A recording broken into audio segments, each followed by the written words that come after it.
और सभागार में बैठे सभी विद्वज्जनों को प्रणाम करता हूँ और यहाँ पर मैं खड़ा हूँ जिनके कारण उनको प्रणाम करता हूँ, अपने श्रद्धेय गुरु बाबूलाल जी आर्य और डॉक्टर विद्यानंद जी को और अपने माता पिता। मेरे से कोई ज्ञान की अपेक्षा न करे, मंच पर ज्ञान है और सामने हमारे ज्ञानी लोग बैठे हैं। मेरे को कोई आउटलाइन भी नहीं बताई, फिर भी मैंने 4 बिंदु पे अपनी बात करने का तय कर लिया है। एक तो गोबर शिल्प या मजाक, कुछ हमारी बात होती रहती थी भाई साहब से, तो आज संदर्भ आया है तो वो बात भी कर लूंगा। दूसरे, मैं अपने गोबर गीत के साथ अपनी बात को समाप्त कर दूंगा। एक बात मन में रह गई, सदन चाहेगा जब चाहेगा, तो अभिलाषा ये थी कि गोबर के लोग आए हैं तो मेरे से बात कर लेते, प्रश्नोत्तर कर लेते तो अच्छा होता। मैं अपनी बात शुरू करता हूँ। विद्वानों ने कहा है, ज्ञानियों ने कहा है, गोमय बसते लक्ष्मी, तो ये तो शास्त्रोक्त बात है, लेकिन हम चलते फिरते सुनते रहते हैं गोवर्धन, गोवर्धन भैया, गोवर्धन दादा। तो जब पूछते तो गोवर्धन क्या है, तो कुछ नहीं है, गो आने का है, बर आने बर, धन आने धन, गोवर्धन, इतनी सी बात होती है। और फिर हमें लगता है कि हमारे पूर्वजों ने अपने बेटा बेटी का नाम गोवर्धन ही रखा है। हम गांव में रहे, मेरा दोस्त था, उसका नाम गोवर्धन था, तो कुछ तो कारण होगा कि गोवर्धन क्यों रखा है। तो ये तो ज्ञानी विद्वान चर्चा करेंगे। अब जी इसी तरह से रहा तो 2001 में भारत सरकार की एक योजना थी कि भारत के अति विशिष्ट कलाकारों को खोजना। मैंने बुंदेलखंड के लोक शिल्पों के लिए एक प्रोजेक्ट लगाया। उसमें 5 प्रकार के शिल्प थे, आटा, हल्दी, लोहा, पत्थर, लकड़ी और गोबर के भी, सब छोड़ दिए। वो कुमुद जी आदरणीय बैठे, हमारे कुमुद जी प्रेरक भी हैं। कुमुद जी ने कहा ये गोबर शिल्प अच्छा है, तो 2001 से हमने उसको शिल्प को बढ़ाया।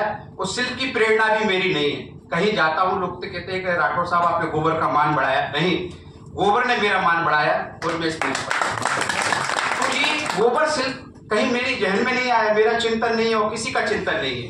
ये गोधन है, ये दोजे हैं, ये मलरिये हैं, ये हरियाली अमावस्या है, ये पुलगुसु पुन है, ये दोज है, ये कंडों से माताएं बनाती थी, ठंडे कर देती। मैं फाइन आर्ट्स का विद्यार्थी था, मैं कहती अच्छी चीजें ठंडे क्यों करती है, तो उन्हें मैंने सहेजने का प्रयास किया है।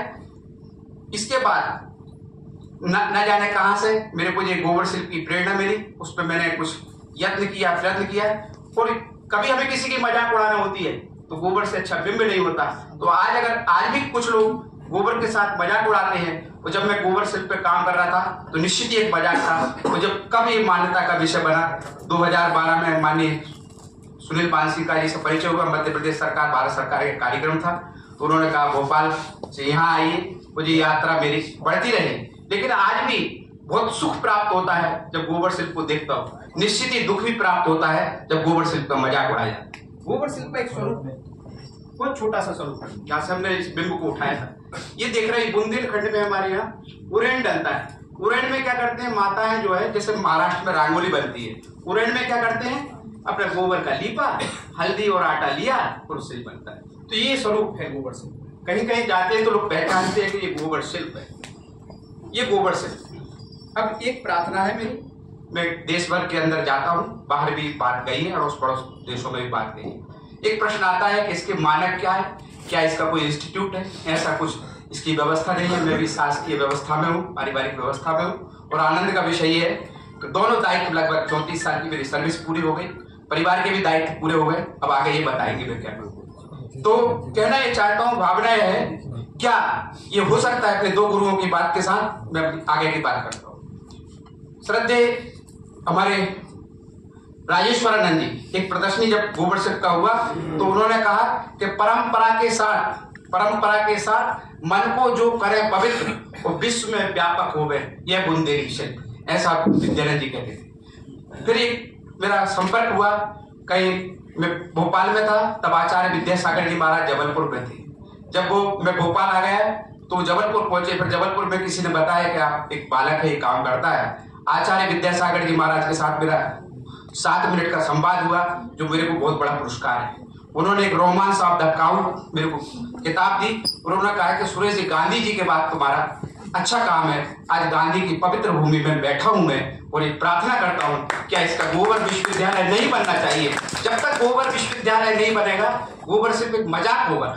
अगर किसी को ये पता होगा कि हमारा बेटा डिग्री कर सकता है, डिप्लोमा कर सकता है, प्रोफेसर बन सकता है, तभी ये विषय में आगे बढ़ेगा। आज भी इसके लिए कुछ लोग शिल्पी मजाक के रूप में भी ले रहे हैं और कुछ शिल्पी से शिल्प के रूप में भी ले रहे हैं। मेरी सबके साथ सद्भावना है, लेकिन जब इसका मानक बनेगा तो ये गोबर शिल्प बनेगा। दूसरी बात, कभी कभी आदरणीय भाई साहब से हमें प्रेरणा मिली, आदरणीय भाई साहब आए हैं, आज पूरा भारत यहाँ उपस्थित है, इस पर विचार कर सकता है।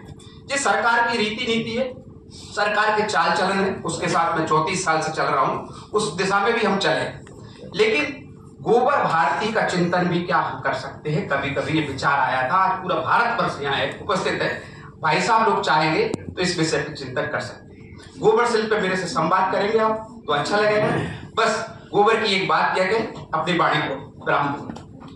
तो गोबर ही सच्चा धन है, ऐसा क्योंकि सच्चा धन नहीं होता तो किसी और चीज की परिक्रमा क्यों ना करते। तो इसीलिए कहा है कि और आपको लगे तो आप मेरे साथ दे सकते हैं कि सच्चा धन है गोबर धन और बाकी सब है धन धन धन। सच्चा धन है गोबर धन, बाकी सब है धन धन धन। कोई नहीं कहता दूध धन और कोई नहीं कहता घी धन, कोई नहीं कहता दूध धन, कोई नहीं कहता घी धन। सब जानते हैं किसकी क्या रेट है, निश्चित ही उसको धन नहीं कहा।